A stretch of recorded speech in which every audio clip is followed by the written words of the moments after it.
Hey everyone, welcome to another deep dive with us. Today we're going super meta, talking about a book all about work. And not just any book about work. Right. ReWork, have you heard of it? Oh, yeah. I think just about every entrepreneur and their mother has read this one, or at least heard of it. For sure.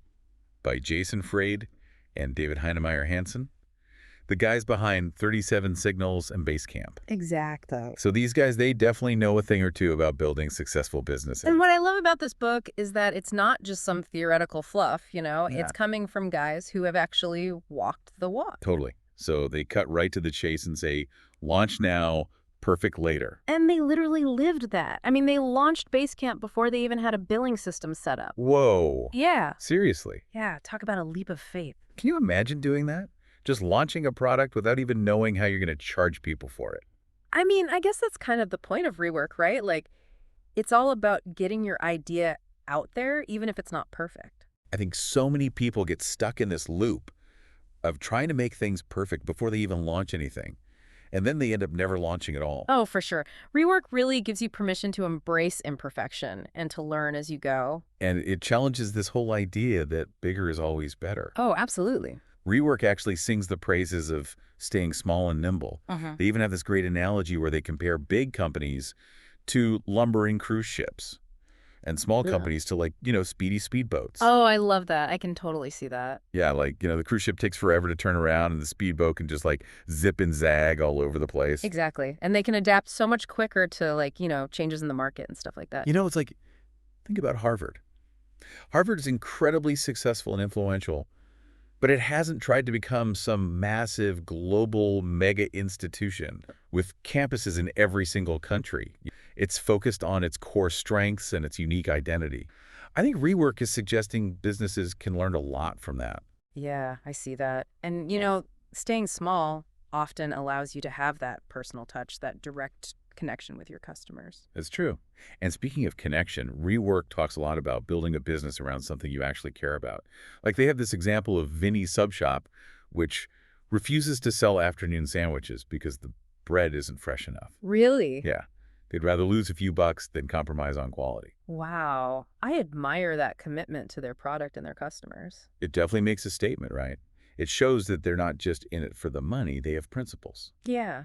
It really highlights the importance of values in business. And it goes a long way in building customer loyalty, that's for sure. Yeah. It makes you think, what are your non-negotiables? In your work, in your projects, what are the things you're absolutely not willing to compromise on? That's a great question. And a tough one, but it's definitely worth thinking about. I think ReWork does a really good job of reminding us that passion and purpose are, We talked about that whole launch now, perfect later thing. oh yeah, getting that MVP out the door. Well, that kind of thinking also spills over into their approach to marketing. Interesting. How so? Well, it's kind of like they're throwing shade at all those fancy, expensive ad campaigns. Really, like they're saying, skip the slick corporate stuff and just be genuine. Yeah, exactly. They're all about honesty and transparency, Yeah. which can feel pretty refreshing, especially in a world of all that over-the-top marketing hype. That's so true. Yeah, It's easy to get lost in all that noise. definitely. And ReWork actually argues that being a smaller company can give you a real leg up when it comes to marketing. Okay, now I'm curious. How does that work? Well, think about it. Smaller companies can be way more agile, right? More personal, and they can even be open about their shortcomings. I feel like that helps them connect with customers on a different level, in a way that big, faceless corporations just can't. Yeah, I get that. It's like instead of blasting out some generic message to the masses, you're having actual conversations with your audience. Right.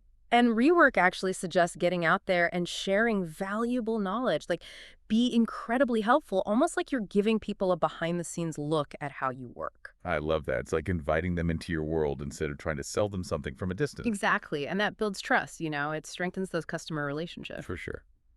So we've talked about launching fearlessly, marketing authentically. What else is in this unconventional wisdom toolkit? Well, they have some pretty strong opinions about hiring and teamwork. Let's just say they're not fans of that traditional top-down management style. No, really? Now I'm all ears. Spill the tea. They're big on giving employees autonomy, responsibility and trust. They believe that's how you unlock creativity, innovation, a sense of ownership. I can see that. People definitely step up when they feel trusted and empowered. They actually go as far as to say, if you treat your team like children, they'll act accordingly. Oof. I know a few managers who could stand to hear that. Right.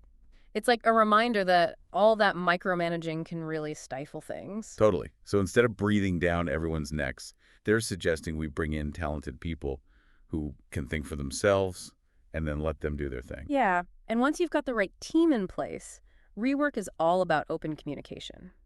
No beating around the bush, just clear, direct feedback. I like that. It keeps things transparent and avoids those misunderstandings that can pop up when people aren't on the same page. Definitely. And speaking of cutting through the noise, remember all those resumes we talked about earlier? Oh yeah, the endless stacks. Rework says toss them.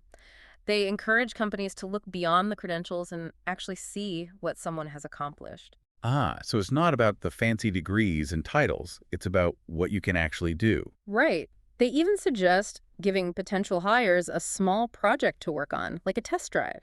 Ooh, that's smart. It lets you see how they handle things in a real-world setting, not just how well they interview. Exactly. We're hitting some of my favorite stuff in this last part. Oh yeah. Yeah, productivity and decision-making. It's always interesting to see how different people approach these things. Especially when they're as successful as the ReWork guys. So what do they have to say about productivity? Well, one of the first things they do is take aim at that whole workaholic hero myth. You mean like those people who are always bragging about pulling all-nighters and working crazy hours? Yeah, exactly. Like they think burning themselves out is some kind of badge of honor. It's so common, though. You see it everywhere. And rework basically says, nope, that's not the way to go.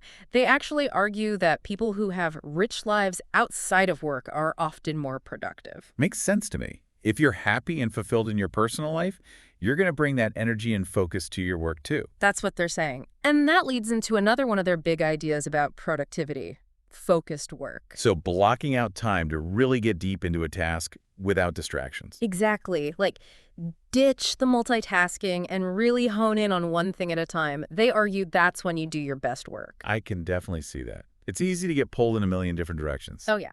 And on that note, they also have some pretty strong feelings about meetings. Uh-oh. Let me guess. They're not a fan. Not really, no. They actually call meetings toxic and time killers. Wow. Okay, then. Tell us how you really feel. I mean, they make a good point, right? How many meetings have we all sat through that could have been an email or a quick phone call? Too many to count. But they're not saying to eliminate meetings completely, are they? No, not entirely. It's more about being really intentional about when and why you have them. Keep them short-focused and make sure there's a clear agenda. That's good advice for sure. So how about decision-making? What's their take on that? They have this interesting idea of embracing constraints. Basically, instead of getting lost in endless planning and analysis, make a decision and move on. I like that. Don't overthink it, just take action. Yep. It's that ship it mentality again, but for decision making. And they even compare it to being a chef in a busy kitchen. You have to move fast, trust your instincts, and make quick decisions. It's a great analogy. And it highlights another important point. You can always adjust course as you go. Exactly. It's better to make a small decision that you can tweak later than to get stuck agonizing over a huge one that feels irreversible. So what are we taking away from all of this? What's resonated with you the most? What from ReWork has stuck with you? There's so much great stuff in this book, but if I had to pick one thing, it would be the emphasis on action. Don't wait for the perfect plan or the perfect moment. Just get started. Couldn't agree more. And with that, we wrap up another deep dive. Thanks for joining us as always. Thanks, everyone. Go forth and rework your way to success.